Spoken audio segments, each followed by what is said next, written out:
Test, test, 1, 2. Test, test, 1, 2. Okay, I'm ready.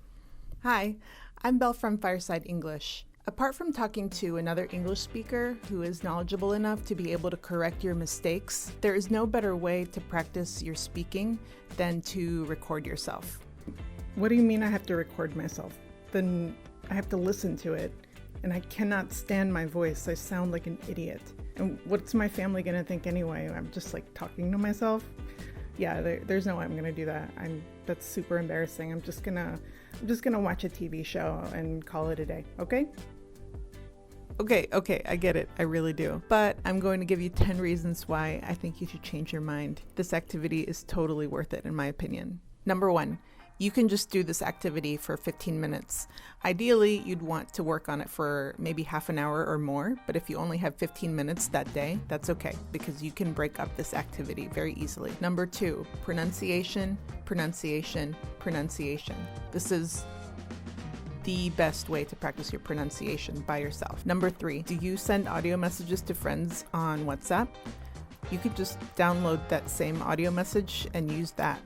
Of course, it has to be in English. Number 4, you can do this activity completely on your own.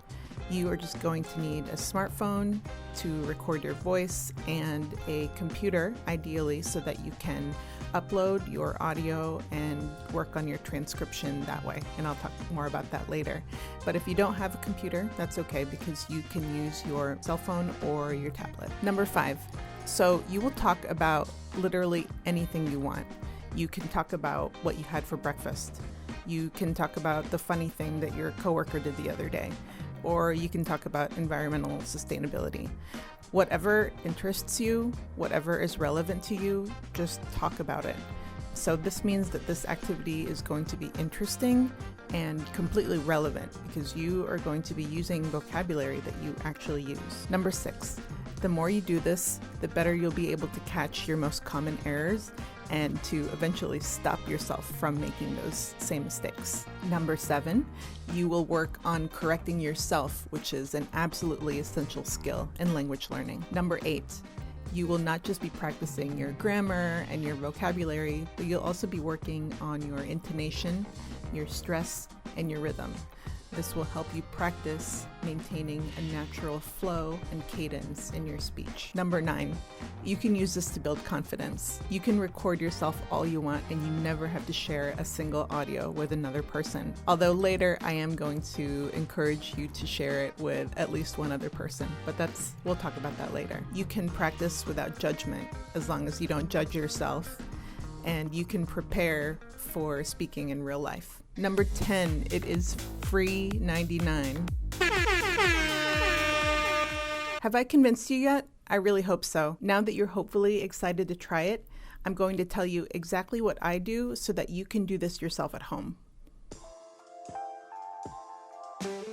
Pick something to talk about. Maybe choose something from your daily life so that it's a little bit easier and a bit more natural. Maybe something where you already know a lot of English vocabulary. Maybe you can pretend like you are sending an audio message to a friend. What would you tell them? So now you're going to record yourself. You just need a smartphone and to use the voice memo app. Try to challenge yourself to speak for just 1 minute. No more than that, because if you do this for too long, it might become too much to handle later. So start with 1 minute. Find a space that's away from other people and from other distractions. Wait a second, should you look up vocabulary beforehand? I mean, you can do whatever you want, but I recommend that you actually don't. Looking up vocabulary is just gonna add one more step to this process that might give you more excuses to not do this. So I recommend that you just go into this activity knowing what you already know and not necessarily prepping a huge list of vocabulary beforehand. You just want to see where you are at the moment and work with what you've got. This is why I recommend too that you choose a topic that you are already comfortable with. So put down that online dictionary and just go for it.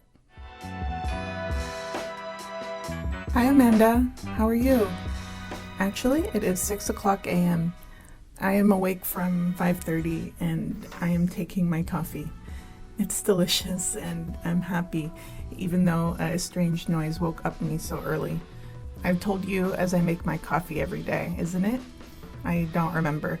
Maybe I tell you another day.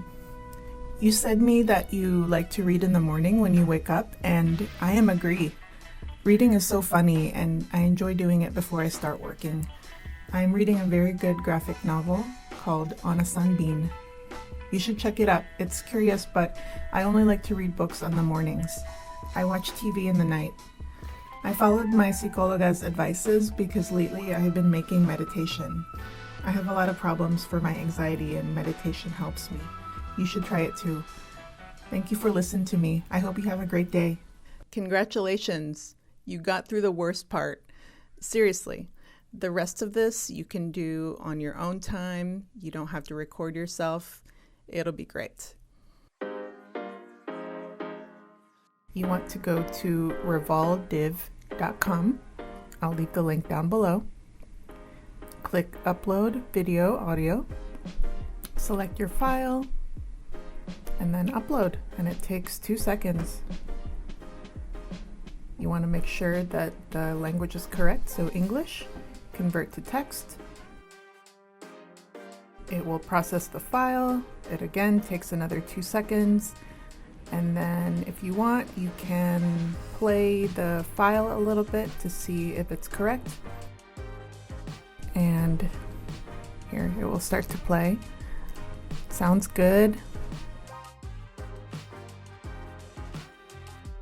Okay, so then you want to go to export. Click export again. Export plain text. It will download the file. Go to the file, and there it is. So then take the text, copy, and then paste it into whatever you want to use. I use Google Drive, Google Documents. Paste it in the document and change the title so that you can go back to it later easily. And there you have it. It's your transcription. It takes 2 seconds, maybe more like 2 minutes, but it's super fast. At this stage, you're going to correct your mistakes. Okay, I know exactly what you're about to tell me. But Belle, I'm an English student. How am I supposed to know what mistakes I make? If I knew what mistakes I made, then why would I make them?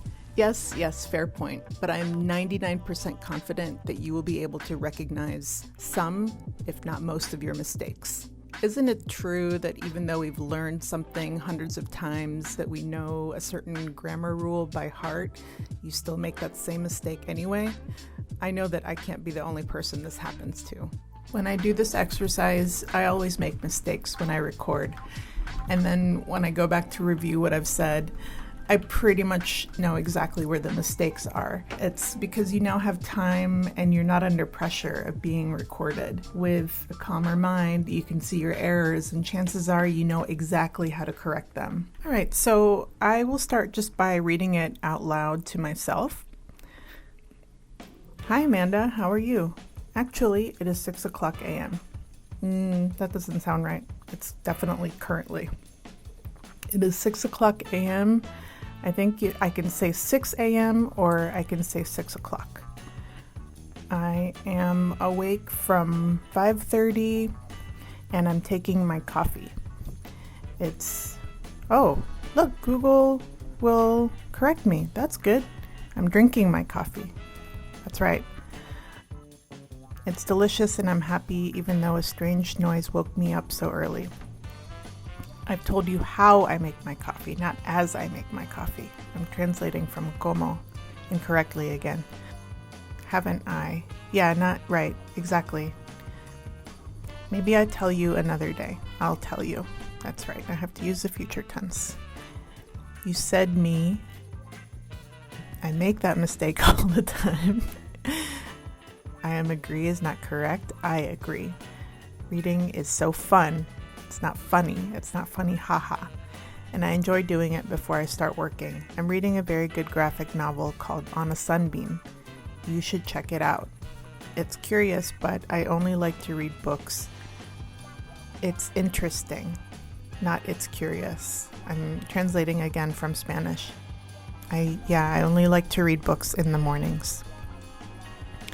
I watch TV in the night. I followed my psychology advice because lately I've been making meditation. I have a lot of problems for my anxiety. I want to say because of my anxiety. That's another mistake I make. And meditation helps me. You should try it too. Thank you for listening to me. I hope you have a great day. Okay, I have corrected everything that I can. But how can we correct what we haven't caught yet? Yes, artificial intelligence. Use it to your advantage. Go to ChatGPT, and because we are polite English students, we will greet them and ask how their day is going. Okay, just kidding. This part is optional, but you do want to say something like, I am an English student. Can you please correct something for me, but only give me the serious mistakes? Please don't change the style. You can see ChatGPT doesn't really want to engage in talking about their feelings anyway, so there you go. Okay, so then copy and paste into ChatGPT, and in just a few seconds, ChatGPT will give you the corrected paragraph. You then want to say something like, can you please list the corrections that you made so that you can see the corrections more easily?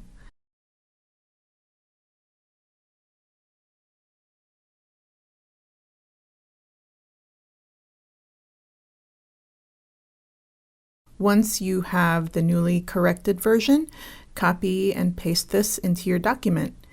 And also, I would copy and paste the list of the corrections that ChatGPT made. Read the final paragraph out loud with pride. You did that. See how much better you sound? Easy peasy, right? This version of your audio should be close to perfect. Why do I say close to perfect? Because, of course, ideally you want a person who is fluent in English to take a look. I am totally convinced that what you did 100% on your own is super acceptable, if not quite good. But if you really want to get it close to perfect, if you really want to finesse your language, then you're going to want eyes on that transcript. I really recommend getting the opinion of someone who can get the nuances of the English language that artificial intelligence just won't be able to. So if you have someone that you trust, then send the exercise to them. Even better, record yourself reading it and send the audio to them. This way you can get pronunciation feedback as well. Just so you know, ChatGPT's corrections were really good. But they missed one big thing, which was psychology. The student said the Spanish word for psychologist, psicóloga. But because I'm an English speaker who's lived in the USA for more than 30 years, I can say that the more common word that people use is therapist and not psychologist. I would also be able to give pronunciation feedback, which ChatGPT can't do, at least for now. I would tell the student that estrange should be strange without the additional e sound at the beginning, and that it's sunbeam, not sunbeam. Finally, I recommend that you keep doing this again and again, at least once a week, but ideally it would be great to do 2 to 3 times a week. If you don't have time to do all of this in one sitting, don't hesitate to break it up into 15-minute segments. Maybe do the recording and the transcription one day. Then on the second day, do the self-corrections. And then on the third day, talk to ChatGPT. Consistency is really the key. If you do this often enough, you will improve. Maybe you'll make fewer mistakes. Maybe you'll be able to talk more in a minute. Maybe you'll be able to talk for 2 minutes or 3 minutes. Comment down below and let me know if this is something that you would do. Or if you have another way that you like to practice your speaking, let us know. I also hope that you will consider subscribing to my newsletter. If you sign up today, I'm going to send you a gift. It's another video, and in it, I'm going to tell you my 15 tips to practice English in just 15 minutes a day. Thank you so much for joining me today. I hope you learned something really useful, and I hope you start recording yourself. I'll talk to you soon. Stay cozy. Bye.